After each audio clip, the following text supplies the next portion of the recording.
ॐ भगवते वासुदेवाय। ॐ नमो भगवते वासुदेवाय। ॐ नमो भगवते वासुदेवाय। मुखं करोति वाचालं पंगुं लंघयते गिरिं यत्कृपातमहं वन्दे श्रीगुरुदीनतारिणं परमानन्दमाधवं श्रीचैतन्यमीश्वरं नारायणं नमस्कृत्यं नरं चैव नरोत्तमं दैवीं सरस्वतीं व्यासं ततो जयमुदीरयेत्। नष्टप्रायेषु भद्रेषु नित्यं भागवत सेवया भगवती उत्तमश्लोके भक्तिर्भवति नैष्ठिकी। हरे कृष्ण कृष्ण कृष्ण हरे हरे, हरे राम राम राम हरे हरे।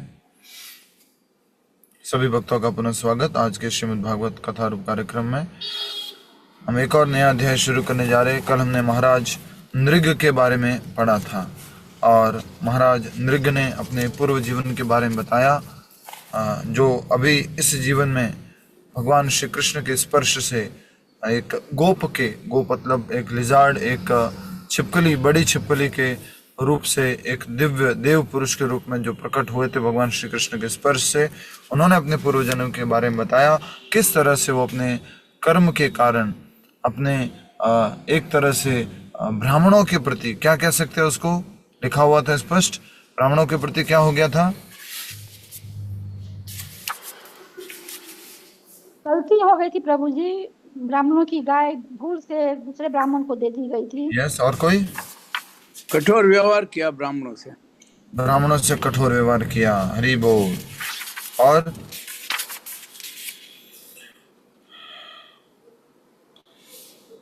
तो बहुत ही सुंदर बात ये देखी थी हमने कि जब दोनों का वाद विवाद नहीं सुलझा तो वो मेरे पास आए। जब उन्होंने मुझ पर एक ही गाय को दो व्यक्तियों को दान देकर अपराध का आरोप लगाया तो मैं पूरी तरह भ्रमित हो गया। तो ब्राह्मणों को उसने क्या किया, एक तरह से दुखी किया, वाद विवाद में डाला। स्वयं को इस दुविधा में फंसा देकर मैंने नम्रता पूर्वक उनसे याचना की, है ब्राह्मणों, कृपया कर मुझ पर दया कीजिए, मैं आपका सेवक हूँ और अनजाने में मुझसे यह भूल हो गई है। अपनी इस गलती को सुधारने के लिए मैं आप दोनों को 1,00,000 सर्वोत्तम गाय दान में दूंगा। कृपया इन्हें स्वीकार करके मुझे इस कठिन परिस्थिति से बाहर निकालें, अन्यथा निश्चित मैं नरकगामी होऊंगा। ठीक है, तो इस प्रकार हमने देखा कि व्यक्ति को कभी ब्राह्मणों के प्रति कुछ अपराध नहीं करना चाहिए। फिर हमने देखा था आगे बताया गया था, जो भगवान श्री कृष्ण को ये महाराज नृग जो प्रकट हुए देव पुरुष के रूप में, उन्होंने बहुत सुंदर बातें बोली थी भगवान श्री कृष्ण को। हे देवादिदेव, इसके फलस्वरूप मृत्यु के समय मुझे यमराज के दरबार में ले जाया गया। मुझे देखकर यमराज ने कहा, हे राजन, तुम पहले क्या भोगना चाहोगे? क्या क्या ऑप्शन दिए गए थे उसको, क्या खाना चाहोगे, कचौरी या समोसा? कर्म या पाप चाहोगे या दुख लेना सुख को भोगना चाहोगे या दुख को भोगना चाहोगे? तो मेरे से ये प्रश्न कहा गया, आपके द्वारा दिए गए अथाह दान की कोई सीमा नहीं है, इसलिए मैं देख सकता हूँ नाना प्रकार के सुख स्वर्ग में आपकी प्रतीक्षा कर रहे हैं। तो उन्होंने फिर क्या कहा, भ्रमित होकर मैंने कहा, हे भगवान, मुझे पहले कष्ट भोगने दीजिए। कौन है यहाँ पर भगवान? किसको बोला भगवान यहाँ पर? कृष्ण को, यमराज को। यमराज को थोड़ा धीरज सोच के बोलो मंजू महाराज का। यमराज जी को, ठीक है। इस प्रकार से अरे बोल, आगे आ जाओ।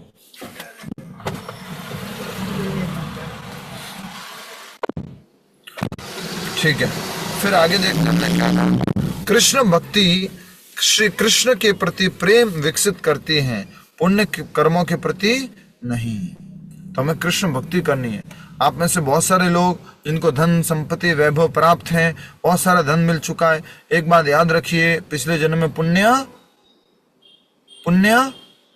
बोलो क्या प्रभु जी खत्म हो गया? पुण्य किया होगा ना, बहुत सारे पुण्य किए हैं, ये है तभी मनुष्य जन्म। पिछले जन्म में तुमने जो पुण्य किए थे उसके परिणाम स्वरूप तुम्हें ये बहुत सुंदर एक परिवार में जन्म मिला है, धन संपत्ति मिला है तुम्हें। तो हमें क्या करना चाहिए? अच्छा अभी मैं धनवान बन गया, मेरे पास धन संपत्ति आ गई, अब मैं और वापस पुण्य करता हूँ। क्या करना है बोलो? इस जीवन में भी भक्ति करनी है, पुण्य की अब करनी है। भक्ति करनी है। हमेशा याद रखना कि धन संपत्ति किस लिए मिली थी कि हम रोटी कपड़ा मकान या इस भौतिक जो छोटी छोटी सुविधा है ना उसके लिए हमें समय न गंवाना पड़े, इसके लिए धन संपत्ति मिला था। भक्ति में लगा सकते, भक्ति कर सके इसके लिए। ठीक है, तो बहुत ही सुंदर बात यहाँ पर कही कि शुद्ध भक्तों को, वापस पढ़िए जिसको अंडरलाइन किया था, कृष्ण भक्ति श्री कृष्ण के प्रति प्रेम विकसित करती है, पुण्य कर्मों के प्रति नहीं। शुद्ध भक्तों को कर्मों के फल भुगतने नहीं पड़ते, जबकि राजा नृग को भुगतने पड़े। इसलिए राजा नृग क्या नहीं थे? बोलो, क्या नहीं थे? भक्त नहीं थे। शुद्ध भक्त नहीं थे। शुद्ध भक्त। देखिए, भक्त और शुद्ध भक्त में बहुत डिफरेंस होता है। हम सब लोग छोटे मोटे भक्त हैं। शुद्ध भक्त प्रभुपाद जी, कभी भी किसी भी प्रकार का पाप अपराध कुछ भी नहीं होता उनसे। हम तो त्रिवेणी संगम में स्नान कर लेंगे, डुबकी लगा लेंगे बढ़िया से, ओए गंगा मैया की जय, सरस्वती मैया की जय, यमुना मैया की जय, ठंडी लगी रही और सब कुछ हो गया। उसके बाद फिर से पाप करने की प्रवृत्ति। इसलिए ये पाप करने की प्रवृत्ति कैसे खत्म हो सकती है? जब अधिक से अधिक हरि नाम, भगवान का नाम अच्छे से उच्चारण करके श्रवण करेंगे। इस बात को समझ लीजिए आप। पाप करने की प्रवृत्ति खत्म नहीं होती है किसी तीर्थ स्थान में स्नान करने से। पाप करने की प्रवृत्ति जड़ से हमने छठे स्कंद में पढ़ा था, जामिल की कथा में। वो प्रवृत्ति कब खत्म होती है? जब हम हरे कृष्ण महामंत्र का अच्छे से जप करते हैं, नियम पूर्वक, गुरु के आदेश का पालन करते हुए। ठीक है। हे श्री कृष्ण, मुझे देवलोक में जाने की अनुमति दे। हे प्रभु, मैं जहां कहीं भी रहूं सदैव आपके चरण कमलों का आश्रय लेता रहूं। बहुत इंपॉर्टेंट बात है। हमारे जीवन में हमें किसका आश्रय लेना है? भगवान के चरण कमलों का। अभी हमने एक वीडियो डाला था, आप सबने देखा होगा, टपक से पहले लपक। देखा था सबने? अब मुझे प्रभु जी लोग चिढ़ाते रहते आश्रम में, टपक से पहले लपक। हम अभी काशी गए थे, वहां पर जो एक आइसक्रीम की दुकान थी, कुछ दुकान थी, वहां पे लगा हुआ था बोर्ड के ऊपर, टपक से पहले लपक। मेरे को पूरा दिमाग में एकदम से आया कि आइसक्रीम पिघल जाएगी और टपक जाएगी, उससे पहले लपक लो, स्वाद ले लो। ऐसे क्या करना है? ये जो जीवन है, ये मनुष्य जीवन, ये क्या हो जाएगा? टपक हो जाएगा। और टपकने से पहले क्या करना है? लपक लेना है। किसको? भगवान के चरण कमलों को, भगवान के नाम को, कृष्ण भक्ति को लपक लो। नहीं तो क्या हो जाओगे? नहीं लपका तो क्या हो जाओगे? टपक जाएंगे। कुछ इंस्टाग्राम में डाला था आपने, इसलिए वो इंस्टाग्राम हमसे खुला ही नहीं। यूट्यूब वाला भेजेंगे। यूट्यूब ठीक है। टपक से पहले लपक लो। ये टपक शब्द बहुत बॉलीवुड वगैरह में ऐसे मूवीज में यूज करते थे लोग ना, टपका डालेंगे तेरे को। अरे टपका नहीं डालेगा तो भी एक दिन टपकना तो पड़ेगा। यस और नो? टपकना पड़ेगा। तो टपकने से पहले लपक लो भाई, लपक लो। और लोग क्या लपकने लगे हुए, लाओ और लाओ और लपको और लपको और लपको।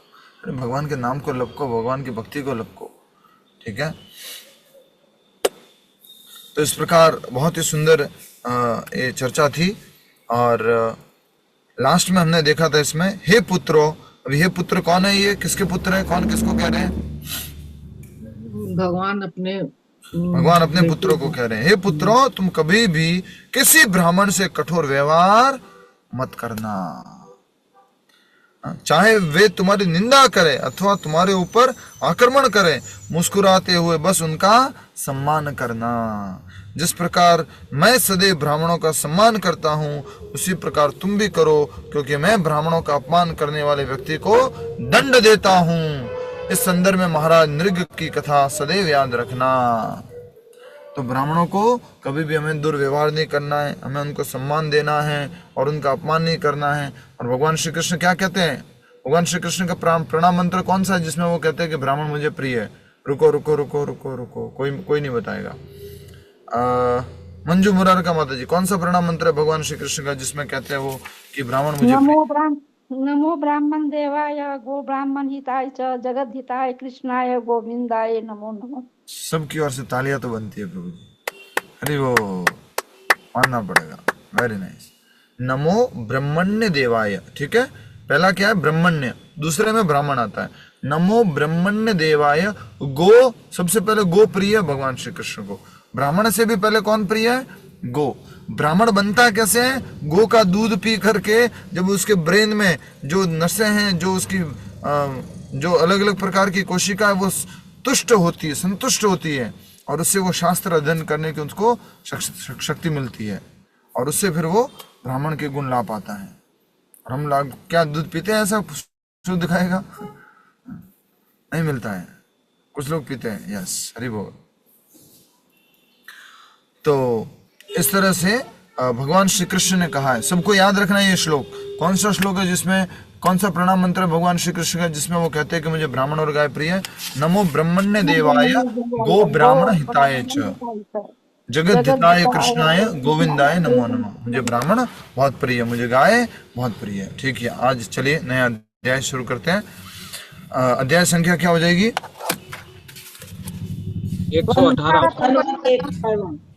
118। ठीक है, भगवान बलराम की वृंदावन यात्रा। थोड़ा सा क्या कह सकते हैं, जस्ट पढ़ेंगे इसमें, हम पढ़ने का, माइक बंद करो सुमन माता जी। हम इसमें मात्र क्या करेंगे, थोड़ा पढ़ेंगे, ज्यादा डिटेल में नहीं जाएंगे, क्योंकि फिर से ये रासलीला से संबंधित है थोड़ा सा। जिस प्रकार भगवान श्री कृष्ण की रासलीला हुई है, उसी तरह से बलराम जी की भी रासलीला है। एक दिन बलराम जी नंद महाराज, यशोदा और अन्य ब्रजवासियों से विरह का अनुभव करते हुए तथा उन्हें सांत्वना देने के लिए अपने रथ पर आरूढ़ होकर वृंदावन की ओर निकल पड़े। कौन, बलराम जी नंद महाराज, यशोदा और अन्य ब्रजवासियों से विरह का अनुभव करते हुए उन्हें सांत्वना देने के लिए रथ पर आरूढ़ होकर निकल पड़े। कौन, बलराम जी प्रभु जी। बलराम जी, ठीक है। कहां से निकल पड़े होंगे बोलो, से द्वारकापुरी से, द्वारका से, द्वारका में थे ना, यस ठीक है। हाँ, इन अनेक वर्षों में उनके सब ग्वाल मित्र बड़े हो गए थे। विरह की पीड़ा में बलराम जी को देखते ही उन्होंने उन्हें गले से लगा लिया। किन्होंने, ग्वाल वालों ने। अरे बल्लू, तू इतना बड़ा हो गया, तू भी द्वारका में इतना बड़ा राजा बन गया है? दाऊ जी भूल गए, हम लोग माखन चोरी करने जाते थे, याद है तुम्हें? कृष्ण को ऊपर चढ़ा देते थे, हम नीचे खड़े रहते थे, हमारे कंधों के ऊपर चढ़ते थे कृष्ण। बलराम जी ने नंद महाराज और यशोदा के चरणों में प्रणाम किया। उन्होंने बलराम जी का आलिंगन किया और अपनी गोद में बैठाकर तुरंत आंसू बहाते रहे। किसको गोद में बिठाया? छोटे से बलराम, बलराम जी को, बड़े छोटे से बलराम को। वो तो पहले बिठाया था प्रभु जी, अब तो बड़े हो गए। सॉरी, जो पूरी दुनिया का भार संभालते हैं बलराम जी, और किसी के ऊपर पैर रख ले तो भस्म हो जाए, पूरा एकदम से जमीन में धंस जाए, ऐसे बलराम जी को कहाँ बिठा दिया? यशोदा मैया नंद बाबा ने गोदी में बिठा लिया, आलिंगन किया और आंसू बहाते रहे। बलराम जी को देख करके आंसू आ रहे। वृंदावन के सब निवासी बलराम जी से मिलने आने लगे और अपने अपने संबंध के अनुसार उन्हें व्यवहार करने लगे। उनके चारों ओर भीड़ लग गई और वे सब एक दूसरे की कुशल क्षेम पूछने लगे। तो जब भी कोई व्यक्ति आता है, अपना पुराना जानकार आता है, मिलने वाला आता है, तो कुशल क्षेम पूछते हैं। पहले जमाने में पत्र लिखते थे, किसी को याद है क्या लाइन लिखते थे? नमस्कार, सबने निवेदन है, कुशल मंगल है, आशा करती हूँ सबने निवेदन है, सबसे पहले आदरणीय शुरू कर देते प्रभु। बड़े बड़े उम्र वाले लोग नहीं बता पा रहे, ये शैलजा मित्तल माता जी बता पा रहे हैं। ऐसे क्या कर रहे हैं? परम पूज्य माता जी पिताजी, आदरणीय माता जी पिताजी। Okay okay, thank you thank you. इस संबंध में क्या लिखते थे?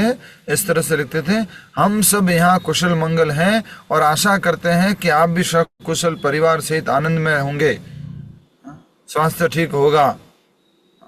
तो उसी तरह से कुशल क्षेम पूछते हैं। गोपों ने पूछा, गोपों ने किससे पूछा? राम जी से। कौन से राम जी है ये? राम जी है। बलराम जी, ठीक है। राम, तुम्हारे सब परिजन कुशल तो है ना? क्या उन्हें कभी हमारी याद आती है? जब गोपियां वहां आई तो बलराम जी ने अत्यंत स्नेहपूर्वक उन्हें देखा। गोपियों ने कहा, श्री कृष्ण मथुरा की स्त्रियों के संग में सुखी तो है ना? ये क्या मारा है? ताना। ताना मारा घुमा करके, एकदम बुरा, एकदम घुमा करके क्या मारा? ताना।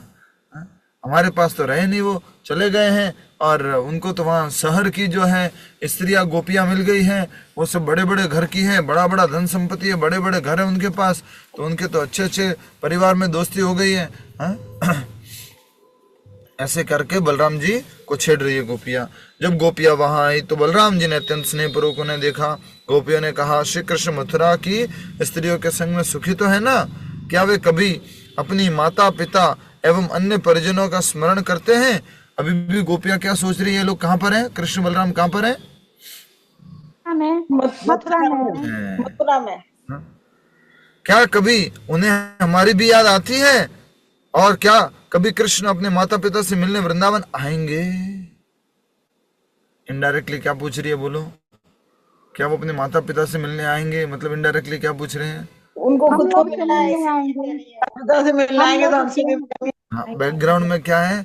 अच्छा, वो माता पिता से मिलने आएंगे, खुद की इच्छा भी पूरी हो जाएगी मिलने की। श्री कृष्ण के लिए हमने अपने ये सब बातें जो बताया जा रहा है, तो उसको एक सही पर्सपेक्टिव में लेना है। वो पर्सपेक्टिव ये है कि गोपियों को कितना विरह था भगवान श्री कृष्ण के प्रति, कितना प्रेम था भगवान श्री कृष्ण के प्रति, ठीक है। नेक्स्ट, श्री कृष्ण के लिए हमने अपने परिवार त्याग दिए, परंतु श्री कृष्ण ने हमारा त्याग कर दिया। इसलिए जो भगवान के 6 गुण हैं, कौन कौन से 6 गुण है बोलो भगवान के? भगवान के 6 गुण बताएंगे ओम प्रकाश जी, इनोवा कृष्णा में से। यस, बोलिए। भगवान शब्द का अर्थ क्या होता है? भगवान शब्द के 6 भग मतलब 6 चीजें क्या क्या होती है? यस,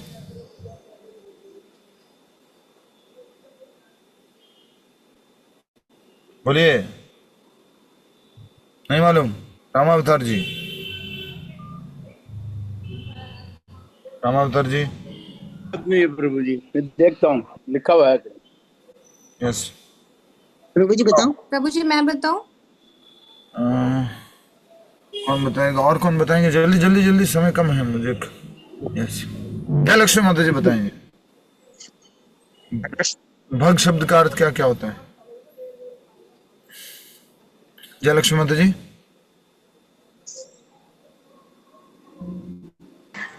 सॉरी प्रभु जी। लिखा हुआ आ रहा है स्क्रीन पे, सब लोग लिख के भेज रहे हैं। यस, मंजू तोड़ी माता जी।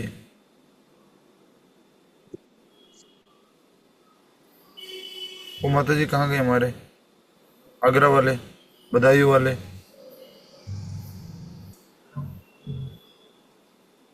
प्रमिला खेमानी माता जी बताइए, कुछ तो पूछे आपसे।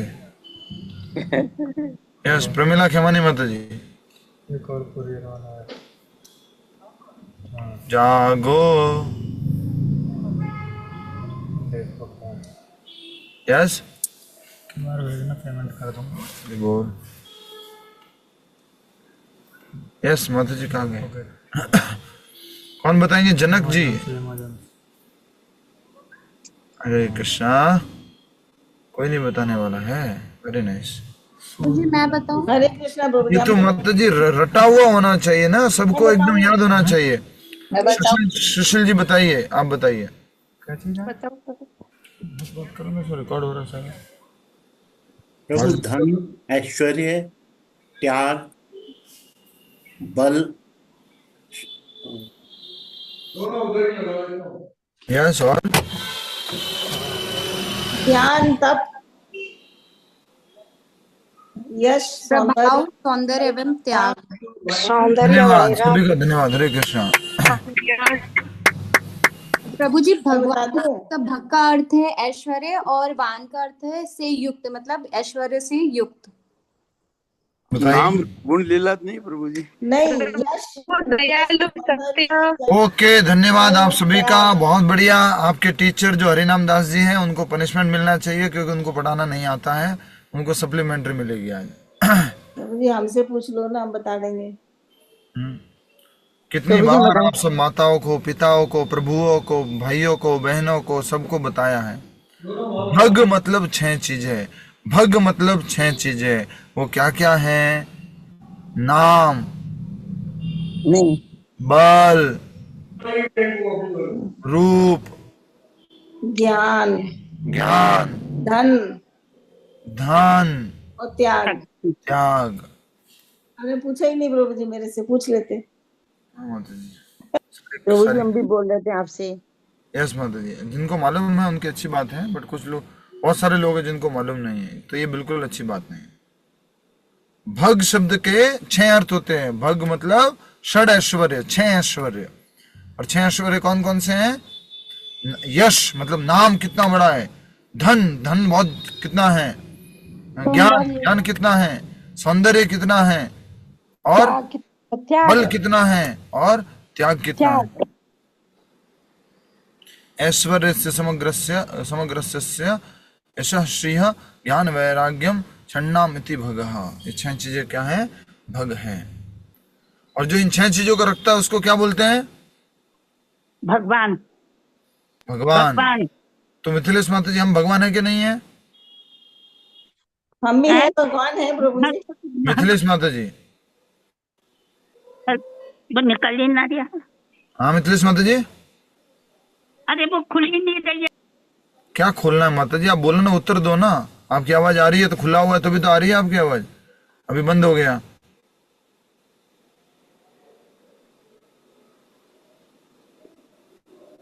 माइक अनम्यूट करो। हाँ, दोनों खड़ी। माता जी, माइक कौन रहता है आपका? ध्यान रखो। सॉरी प्रभु जी, नहीं हो गया। मिथिलेश माता जी खेल रहे हैं आज, खेलो खेलो थोड़ी देर। नीरज गुप्ता माता जी, क्या है षड ऐश्वर्य? माइक अनम्यूट करके बोल लो। हरे कृष्ण प्रभु। एक्चुअली मैं 2-3 दिन से क्लास ली नहीं हूँ प्रभु, तो मुझे सब कुछ मालूम नहीं है। नया नहीं बोल रहे माता जी, सालों पुराना बोल रहे हैं प्रभु जी। अब मैं बोल रहा हूँ, हरे कृष्ण खुल गई। बोलिए माता जी। कृष्ण जी के 6 रूप, बल, ज्ञान, ऐश्वर्य, धन, शक्ति और सौंदर्य। अब वो हम सब में नहीं है। मैं पूछ रहा हूँ क्या हम भगवान है?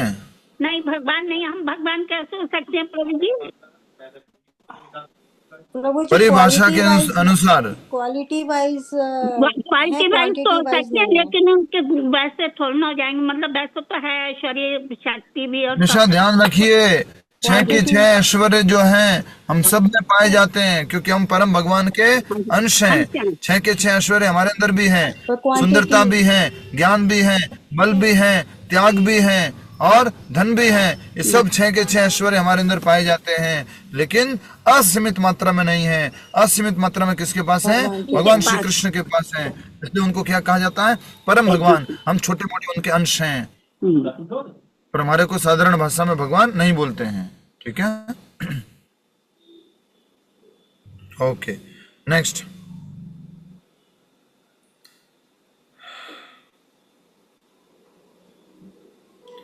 आगे बढ़ते हैं। आप हमेशा ये भगवान की परिभाषा याद रखना। भग मतलब 6 ऐश्वर्य, वान मतलब जो रखता है उसको भगवान कहते हैं, और परम भगवान कौन है? भगवान श्री कृष्ण। कृष्ण। आगे बढ़ते हैं। तो मैं ये इसलिए बोल रहा था कि ये षड ऐश्वर्यों में ये सब तो समझ में आता है, धन, सुंदरता, ज्ञान, बल, ये सब तो समझ में आता है। त्याग भी एक ऐश्वर्य हो सकता है क्या? तो आप अधिक मात्रा में त्याग रखते हो, असीमित मात्रा में त्याग रखते हो, उसको भी क्या कहा गया है? ऐश्वर्य। कोई व्यक्ति अगर मान लीजिए खूब डोनेशन देता है तो आपको आकर्षण, वो उससे आपको आकर्षण होगा कि नहीं? होगा प्रभु, होगा। यस, तो उनसे आकर्षण हो जाएगा, वो उनका नाम हो जाएगा ऑटोमेटिकली। तो यहाँ पर हम देख रहे हैं कि भगवान श्री कृष्ण सबसे बड़े त्यागी भी हैं। गोपियां सबको छोड़ करके भगवान कृष्ण के पास आई, लेकिन भगवान ने उनको भी त्याग दिया। श्री कृष्ण के लिए हमने अपने परिवार त्याग दिए, परंतु श्री कृष्ण ने हमारा त्याग कर दिया। हम लोग प्रतिदिन फूल तोड़कर श्री कृष्ण के लिए हार बनाते हैं, और जब वे उन हारों को पहनने के लिए नहीं आते तो हम बस दिन भर रोती रहती हैं। हम तो देहात की गवार गोपियां हैं, और हमें यह कहकर कि मैं तुम्हारा ऋण कभी नहीं चुका सकता, श्री कृष्ण ने हमें धोखा दिया है। बोल के तो गए थे कि तुम इतना प्रेम करती हो मुझसे कि मैं तुम्हारा ऋण कभी नहीं चुका सकता। ऋण चुकाना तो छोड़ो, वो मिलने ही नहीं आते हैं, बात ही नहीं करते हैं, और हम दिन भर रोती रहती हैं। शहर की बुद्धिमान स्त्रियां भला ऐसे व्यक्ति पर कैसे विश्वास करेगी जिसका हृदय अस्थिर तथा कृतज्ञता से विहीन है। वे तो बस उनकी मीठी बातों से रिझ गई हैं, और श्री कृष्ण की मुस्कुराहट भरी दृष्टि उनकी कामनाओं को उत्तेजित करती हैं। अरे गोपियां, चलो कुछ और बातें करें। जब कृष्ण हमारे बिना रह सकते हैं तो हम क्यों नहीं उनके बिना रह सकती। ये क्या है? गोपियों का भाव है कि कृष्ण रह रहे हैं हमारे बिना। उन्होंने तो जो मथुरा की जो गोपियां हैं उनसे मित्रता कर ली है। वो मथुरा की तो स्त्रियां जो वो बुद्धिमान हैं, लेकिन फिर भी कृष्ण ने अपनी मुस्कुराहट से उनको रिझा दिया है। तो इस प्रकार ये गोपियां जो है आपस में चर्चाएं कर रही है। इस प्रकार बातें करते हुए गोपियों का प्रेम अत्यंत तीव्र हो उठा। श्री कृष्ण की हंसी, उनके साथ की गई बातों, उनके हाव भाव और उनके आलिंगनों का स्मरण करते हुए गोपियों को लगा मानो श्री कृष्ण उनके सामने ही खड़े हैं। बिना कुछ विचार किए वे रोने लगी। जब भी कृष्ण के बारे में बात की तो उन्हें क्या लगा, कृष्ण कहाँ पर हैं? उनके सामने ही खड़े हैं, और फिर वो रोने लग गई। बलराम जी भली भांति गोपियों के दिव्य भावों को समझ रहे थे, और इसलिए वे उन्हें सांत्वना देना चाहते थे। समझाने बुझाने की कला में अत्यंत निपुण बलराम जी ने श्री कृष्ण द्वारा भेजा गया गुप्त संदेश उन्हें सुनाया। यह संदेश गोपियों के हृदयों को गहराई तक छू गया, और उनके मन शांत हो गए।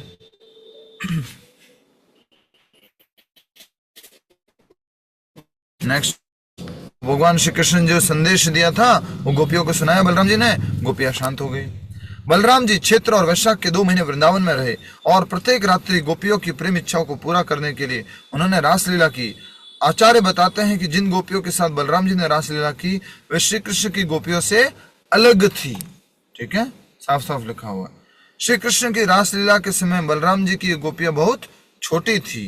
यमुना नदी के निकट एक उपवन में बलराम जी इन असंख्य स्त्रियों के साथ विहार कर रहे थे, और वायु रात में खिलने वाले कमल फूलों की सुगंध चारों ओर फैला रही थी। बलराम जी को सुख देने के लिए वरुण देव ने वृक्षों की कोटरों से बहने वाले शहद से बनी मदिरा के रूप में अपनी पुत्री वारुणी को वहां भेजा। उसकी सुगंध से पूरा वन महक उठा। उस सुगंध का पीछा करते हुए बलराम जी और गोपियां उन वृक्षों के पास जाते और उस दिव्य मदिरा का पान करते। ये क्या था? शहद था। क्या लिखा हुआ है? कोटरों से बहने वाले शहद से बनी मदिरा। इसको मदिरा, वैसी मदिरा नहीं कहेंगे, ठीक है, आप समझ जाइए।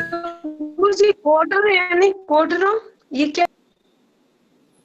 पहले भी ये शब्द आया है। कोटर क्या होता है बताओ? पेड़ की खो में बड़े बड़े गड्ढे रहते हैं, पेड़ में गड्ढे से बने रहते होल होते हैं ना पेड़ में, उसको कोटर बोलते हैं। कोटर ऐसी जगह खाली स्थान और गड्ढा इस तरह से प्रभु जी वो पक्षियों ने बनाए होते हैं अपनी चोंच से, पक्षियों ने अपनी चोंच से बनाए होते हैं पेड़ों के ऊपर।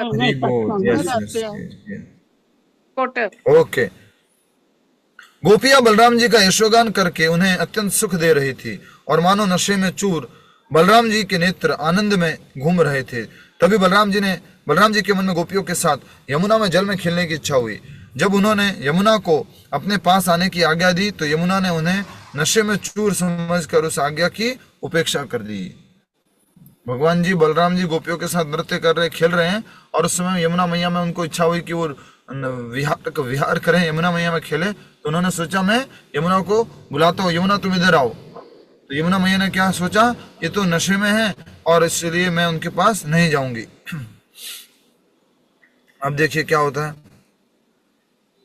नशे में चूर समझकर आज्ञा की उपेक्षा कर दी। बलराम जी क्रोधित हो गए, तुरंत अपना हल उठाकर उन्होंने उसे भूमि पर दे मारा और बलात् नदी को अपनी ओर खींचने लगे। बलराम जी ने कहा, अरे पापिन, इस अपमान के कारण मैं अपने हल की नोक से तुझे दंड दूंगा और तुझे सैकड़ों धाराओं में बांट दूंगा। भयभीत यमुना तुरंत वहां आ पहुंची और बलराम जी के चरणों में गिर पड़ी। कांपते हुए उसने कहा, ये दर्शन कराओ, बहुत सुंदर दर्शन है। भावना जी, ललितिका माता जी और कौन कौन है, सब लोग दर्शन कराइए वाले। भयभीत यमुना तुरंत वहां आ पहुंची और बलराम जी के चरण कमलों पर गिर पड़ी। कांपते हुए उसने कहा, हे राम, हे महाबाहु, कृपया मेरी दृष्टता क्षमा करें। मैं आपकी भगवत्ता को नहीं समझ पाई थी, मैं आपकी शरणागत हूँ। आप अपने बलराम जी ने यमुना को मुक्त कर दिया और जब यमुना स्वेच्छा से निकट बहने लगी तो बलराम जी अपनी गोपियों के साथ उसके जल में प्रवेश करके विहार करने लगे। उस समय खेलकर जब वे बाहर आए तो उस समय स्वयं लक्ष्मी देवी उनके लिए नीले वस्त्र तथा स्वर्णिम कंठहार लाई। बलराम जी कैसे वस्त्र पहनते हैं? नीले वस्त्र। और भगवान श्री कृष्ण पीले वस्त्र। ठीक है, तो स्वयं लक्ष्मी जी वहां तैयार थी और वो लक्ष्मी जी जो हैं उनके लिए नीले वस्त्र और स्वर्णिम कंठहार लाई, गले का हार। उन्हें पहनकर बलराम जी अत्यंत सुंदर दिख रहे थे। इस प्रकार वे 2 महीने ऐसे बीत गए मानो एक रात हो, और ब्रजवासियों ने एक बार फिर से उसी आनंद को लूटा जो एक समय वे कृष्ण बलराम की संगति में लिया करते थे। ब्रजवासियों के लिए बहुत आनंद हुआ जब बलराम जी आए। और कितने महीने रुके बलराम जी? 1 महीने 2 महीने। कौन कौन से 2 महीने? चैत्र और वैशाख। ठीक है, पहला ही साल, वर्ष का पहला महीना और दूसरा महीना। ठीक है, किसी का कोई प्रश्न है तो पूछ लीजिए, नहीं तो हम समाप्त करेंगे। अंतिम महीना था ना प्रभु जी? पहला महीना होता है, चैत्र पहला महीना होता है। अच्छा, हिंदी कैलेंडर में पहला महीना होता है ना? हाँ, नेपाल में दूसरा महीना, लास्ट महीना होता है प्रभु जी। नेपाल में? हाँ, लास्ट महीना, बैसाख पहला महीना। ओके ओके, ठीक है। ऐसे और कोई प्रश्न?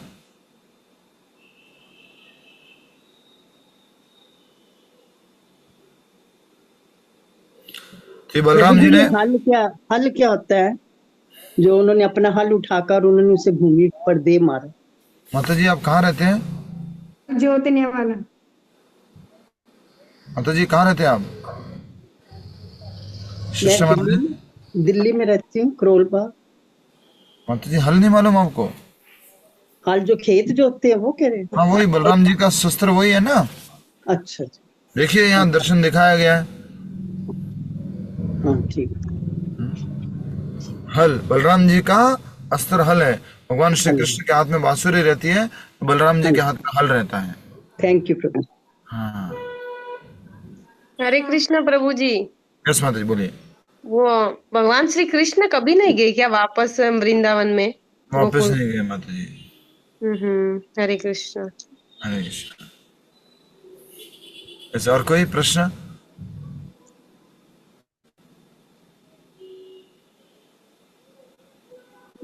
हरे कृष्ण, धन्यवाद। आप सभी से निवेदन करता हूँ कि आप प्रतिदिन जो भी रिकॉर्डिंग वगैरह आती है एक बार सुन लिया करें तो रिवीजन हो जाएगा। और जो भगवत गीता की क्लासेस का लिंक एवरीडे डाला जा रहा है उसको भी आप एवरीडे श्रवण करें भगवत गीता को। आप में से बहुत सारे लोग नहीं सुनते, इसका मतलब एक्टिव नहीं है।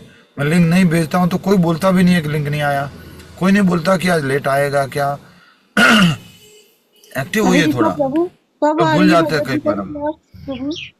प्रभु जी जो भी जैसे पहले आप बताओ माला कितनी करते हो? प्रभु अभी रेगुलरली 4-5 ही हो रहा है, बढ़ नहीं रहा है अभी। कर रहे हो आप? एवरीडे कर रहे हो? जी प्रभु। ठीक है, फिर प्रश्न पूछ सकते हो, पूछिए। प्रभु ये पूछना था, जैसे अभी ना मेरे हस्बैंड जनरली बोल रहे दूध के लिए, आपने आज बताया ना कि ब्राह्मण को मेरा दूध हस्बैंड के बोल लिए रहा है, नहीं, मतलब ऐसा बोलते हैं कि वो एनिमल तो रेस्पेक्ट प्रोडक्ट से बोला होता ना है। कि मेरे हस्बैंड बोल रहे हैं। हाँ जी, मेरे हस्बैंड ऐसे जनरली बोल रहे हैं कि एनिमल प्रोडक्ट कंज्यूम नहीं करना चाहिए, तो ये क्या सही है? मतलब हम तो हमेशा से मिल्क लेते आए हैं हर एक आजकल जो है खाने में। नया एक वो फैशन चल गया, वीगन डाइट। तो एनिमल प्रोडक्ट नहीं लेना है। गाय का दूध तो गाय के बछड़े के लिए बना है। गाय का बछड़ा अगर गाय का सारा दूध पी जाएगा ना तो मर जाएगा। यस रामावतार जी, क्या कहना है? क्या उसमें क्या ना प्रभु जी? नहीं, गाय का बछड़ा अगर गाय का सारा दूध पी जाएगा तो क्या होगा? वो बछड़ा मर जाएगा, वो तो मर जाएगा। तो अगर आपको मालूम है ये जो गाय का दूध है वो मनुष्यों के लिए बना है, जिससे कि मनुष्य की बुद्धि शार्प हो सके और वो शास्त्रों को समझ सके, तो गाय का दूध पी सकते हैं। लेकिन थोड़ा अगर हम ध्यान रख लें कि कहाँ से आ रहा है, कैसे हैं, तो और थोड़ा सा अच्छा रहेगा। ये ज्यादा पढ़े लिखे लोग हैं ना प्रभु जी, इनको एनिमल प्रोडक्ट की वजह उनको अंग्रेजी प्रोडक्ट, फर्जी प्रोडक्ट, इनको देसी गाय का दूध का मालूम ही नहीं मत तो क्या होता है। हम लोग आज तो ये समझ जीव इंसान ही करनी है। हमारे खाने पीने की वजह से जीव इंसान हो। गाय का दूध पीने से तो मना कर देते हैं, पर नॉनवेज काट करके खाते हैं। प्रभु नहीं प्रभु जी, वीगन डाइट वाले वो भी नहीं खाते। ऐसे है कुछ लोग माता जी, वीगन वाले नहीं कह रहा, नॉन वीगन ऐसे हैं। हाँ, ऐसे तो वीगन वाले तो नॉनवेज नहीं खाते, वीगन वाले तो, और कुछ ऐसे हैं। बहुत मिलेंगे ऐसे। यस, ठीक है, बहुत बहुत धन्यवाद। ये संगीता माता जी पूरा करो अपनी बात। हाँ प्रभु, एक प्रश्न और था ये नॉनवेज से रिलेटेड। जो लोग नॉनवेज खाते हैं, तो अगर वो ये बोले अरे हमारा शरीर तो पंच महाभूत से बना है, ये नॉनवेज भी तो उसी से बना है, अगर हम इसी को खा रहे हैं तो क्या गलत कर रहे हैं? तो उनको पत्थर क्या दे दो, रिस्पॉन्स? उनको 2-4 पत्थर दे दो, 2-4 प्लास्टिक के डब्बे दे दो, 2-4 कुछ कांच के डब्बे दे दो, 2-4 लैपटॉप दे दो खाने के लिए, खाओ, बोले पंच महाभूत से बना हुआ है। ठीक है, थोड़ा गोबर दे दो, ये भी बोले पंच महाभूत से बना हुआ है। ठीक है, हरे कृष्ण प्रभु, आज चैंटिंग कराएंगे ना? हरे कृष्णा। ये वाला पार्ट कट कर देना लतिका माता जी, और मुझे दे देना, इसको डाल देंगे। हरे कृष्णा। प्रभु जी, हाँ, इसको अलग से अगर हो रखा है तो ठीक है, प्रश्न उत्तर का रिकॉर्डिंग अलग से किया तो अच्छा है। ये प्रश्न उत्तर का रिकॉर्डिंग अलग से कर रहे, अच्छा है। जी प्रभु, ठीक है, ये धन्यवाद। आज नहीं कर पाया। अच्छा नहीं प्रभु, बहुत अच्छा है, करना चाहिए ये तो। ओके माता, थैंक यू, आपने बता दिया। चलिए प्लीज आप शुरू कीजिए, मेरा थोड़ा प्रभु जी आज हमने अलग से नहीं किया। कोई बात नहीं माता, no problem, you are doing very nice service, बहुत अच्छा सेवा कर रहे हैं आप, बहुत धन्यवाद है आपका। हरि बोल। यस, नाम जब शुरू कीजिए।